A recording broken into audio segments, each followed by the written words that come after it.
Episode की starting में हम देखते हैं कि विहान कह रहा होता है कि ये सारे ही नक्षत्र मुझसे जुड़े हुए हैं, मैं इसी नक्षत्र में पैदा हुआ था, मैं इस लिपि को समझ पा रहा हूँ, मैं जानता हूँ सूर्य नक्षत्र है ये। हर्ष पूछता है लेकिन भैया ऐसा कैसे हो सकता है? डायन सारे विक्टिम के चेहरे पे ये निशान क्यों बना रही है, आखिर इसका मतलब क्या है? विहान कहता है कि यह तो मुझे नहीं पता, लेकिन मैं इतना जरूर जानता हूँ कि सितारे कभी झूठ नहीं कहते। और यहीं पर ही हमें उस जादू की आवाज सुनाई देती है जो कि हमें एपिसोड 1 में स्टार्टिंग में दिखाई दी थी। वह कहती है कि सितारे कभी भी झूठ नहीं बोलते, लेकिन सितारे पूरा सच भी नहीं बताते। विहान को आधा अधूरा सच पता चला है। उसका जन्म भले ही इस नक्षत्र में हुआ हो, लेकिन उसी के साथ साथ उसका भी जन्म उस नक्षत्र में हुआ है, उसका यानी गौरी का, जो कि विहान को आगे जाके मारने वाली है। और उसी की तलाश में डायन उस नक्षत्र में पैदा हुई हर लड़की के प्राण ले रही है, उसको मार रही है ताकि वह विहान के प्राणों को बचा सके। अगले ही पल हम देखते हैं कि हर्ष को एक कॉल आता है और उसे पता चलता है कि एक और डेड बॉडी मिली है। इसलिए हर्ष और विहान दोनों ही घर से निकल जाते हैं उस डेड बॉडी के पास जाने के लिए, लेकिन विहान की माँ विहान को रोक देती है। विहान को कहती है कि हम सब तेरे को खतरे से बचाने की कोशिश कर रहे हैं और तू है कि खतरे की तरफ ही कूदा जा रहा है। मैंने कहा ना तू घर से बाहर नहीं जाएगा, मतलब नहीं जाएगा। विहान बहुत जिद करता है, लेकिन उसके बावजूद विहान की माँ विहान को जाने नहीं देती है। अगले ही पल हम गौरी को देखते हैं जिसके दिमाग में वो सारी बातें चल रही होती है जो कि विहान की माँ ने उससे कही थी। वह बहुत ज्यादा डिमोटिवेटेड और डिप्रेस्ड फील कर रही होती है। उसी वक्त उसकी छोटी बहन चारू का उसे कॉल आता है। चारू बहुत ही ज्यादा एक्साइटमेंट के साथ पूछती है कि क्या हुआ मेरे एडमिशन का, क्या मैं कल से कॉलेज जा सकती हूँ? गौरी चारू का दिल नहीं तोड़ना चाहती थी, इसलिए वो कहती है कि एडमिशन की बात हो गई है,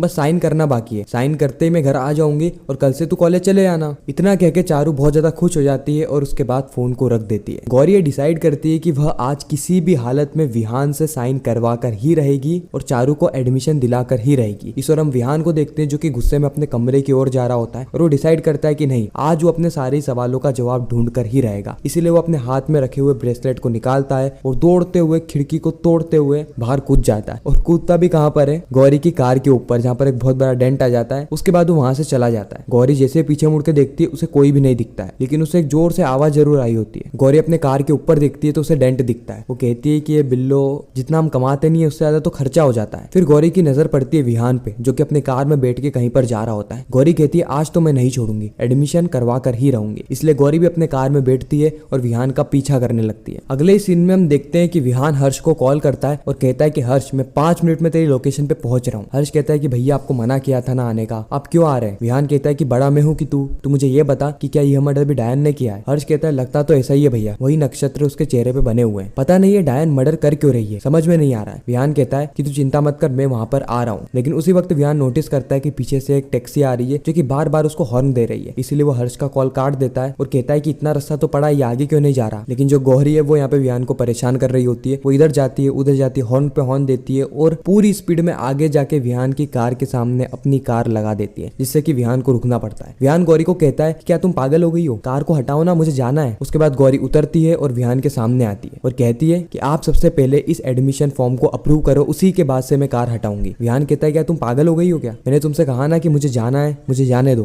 और मैं नहीं करने वाला एडमिशन अप्रूव। गौरी कहती है लेकिन क्यों? अगर आप एडमिशन अप्रूव नहीं करोगे तो मैं कोर्ट में जाऊंगी। मेहता साहब है ना, बहुत बड़े वकील है यहाँ के, मैं उनको हायर करूंगी। विहान कहता है कि वो हमारे फैमिली वकील है। गौरी कहती है फैमिली वकील है तो क्या हुआ, फैमिली तो सबकी होती है ना। विहान कहता है तो लड़ो ना अपनी फैमिली के लिए, जाना कोर्ट, अभी मुझे तो यहाँ से जाने दो। फिर गौरी पीछे मुड़ जाती है और कह रही होती है कि अब मुझे ऐसा कदम उठाना पड़ेगा जो कि मैंने आज तक नहीं उठाया। विहान कहता है कि ये पागल है, कुछ तो भी हरकत करेगी, इसलिए विहान दौड़ते दौड़ते जाने लगता है। लेकिन गौरी को ये बात पता नहीं होती है। गौरी विहान से माफी मांगती है और कहती है कि पहली बार मैं किसी से माफी मांग रही हूँ, वो भी तब जब मेरी गलती नहीं है, सिर्फ इसीलिए ताकि मेरी बहन का एडमिशन हो जाए। और भी कई सारे इमोशनल वर्ड्स का यहाँ पे गौरी यूज करती है। लेकिन गौरी देखती है कि विहान की आवाज नहीं आ रही है। वो जैसे पीछे मुड़ती है तो उसे कोई भी नहीं दिखता है। गौरी इधर उधर विहान को देखने लगती है और उसी वक्त उसे विहान दौड़ता हुआ दिखता है। गौरी कहती है आज तो आप मुझसे नहीं बचने वाले, आज मैं एडमिशन अप्रूव करवा कर ही रहूंगी। इसलिए गौरी वापस अपनी टैक्सी में बैठती है और विहान का पीछा करने लगती है। इस और हम विहान को देखते हैं जो कि दौड़ता दौड़ता एक खंडर जमीन में पहुंच जाता है। वहां पर एक आधी अधूरी बिल्डिंग पे वो डायन को देखता है। डायन को देखते ही वो अपना ब्रेसलेट वापस से उतार लेता है। एक्चुअली में उसने अपना ब्रेसलेट वापस से पहन लिया था जब वो कार में बैठा था, और वापस से ब्रेसलेट उतार लेता है और अपने मॉन्स्टर वाले रूप में आ जाता है। वो डायन का पीछा करने के लिए बिल्कुल डायन की ही तरह उस बिल्डिंग पे चढ़ने लगता है। इस वक्त तक गौरी भी पीछा करते करते विहान के पास पहुंच गई होती है, लेकिन वो विहान को देख नहीं पाती है जब वो बिल्डिंग पे चढ़ रहा होता है। लेकिन उसे इस बात का तो अंदाजा लग गया था कि विहान इसी बिल्डिंग पर, इसीलिए वो बिल्डिंग चढ़ने लगती है। वो तो खैर नॉर्मल सीढ़ियों से ही चढ़ती है और विहान एकदम स्पाइडरमैन की तरह बिल्डिंग के ऊपर चढ़ता है। अब एक्चुअली में यहाँ पे गौरी को पता ऐसे चला था कि विहान जब ऊपर चढ़ गया होता है उसके बाद उसका ब्रेसलेट गिर जाता है और वह गौरी के पास ही गिरता है। इसलिए गौरी को ये बात कंफर्म हो जाती है कि विहान ऊपर है, इस बिल्डिंग के ऊपर, इसलिए वो बिल्डिंग पे चढ़ना शुरू कर देती है। गौरी बहुत ही ज्यादा डेडिकेटेड होती है अपनी बहन का एडमिशन करवाने के लिए। और इधर हम देखते हैं कि विहान का डायन से सामना हो जाता है। डायन विहान का गला पकड़ती है और उसे बिल्डिंग की ओर धक्का देते देते एकदम कोने तक फेंक देती है। विहान अपने आप को संभालता है और पूछता है कि कौन हो तुम, लेकिन डायन जवाब देने की बजाय विहान पे हमला करने लगती है। आपने फिजिट स्पिनर देखा होगा, बिल्कुल उसी तरीके का कोई हथियार होता है, उससे डायन बार बार विहान पे हमला कर रही होती है। विहान कहता है कि यहाँ पर मैं तुमसे लड़ने नहीं आया हूँ, मैं सिर्फ इतना पूछने आया हूँ कि तुम्हारा और मेरा क्या कनेक्शन है, क्यों बार बार तुम मेरे जन्म वाले नक्षत्र को डेड बॉडी के ऊपर छोड़ रही हो। क्या तुम इससे कुछ संकेत देना चाहती हो? क्या तुम मुझे बुलाना चाहती हो? जल्दी से बताओ तुम्हारा और मेरा क्या संबंध है। लेकिन डायन अभी भी विहान पे प्रहार कर रही होती है। विहान के हाथ पे, चेहरे पे, पाँव पे, हर जगह चोट पहुंचा देती है। विहान अभी भी पूछ रहा होता है कि मुझे बताओ कि मेरा उन नक्षत्रों से क्या कनेक्शन है। विहान कहता है कि मैं आखिरी बार तुमसे पूछ रहा हूँ कि तुम ये सब क्यों कर रहे हो, तुम्हारा और मेरा क्या रिश्ता है। डायन कहती है कि मैं ये सब कर रही हूँ तुम्हारे लिए, क्योंकि तुम भी हम में से ही एक हो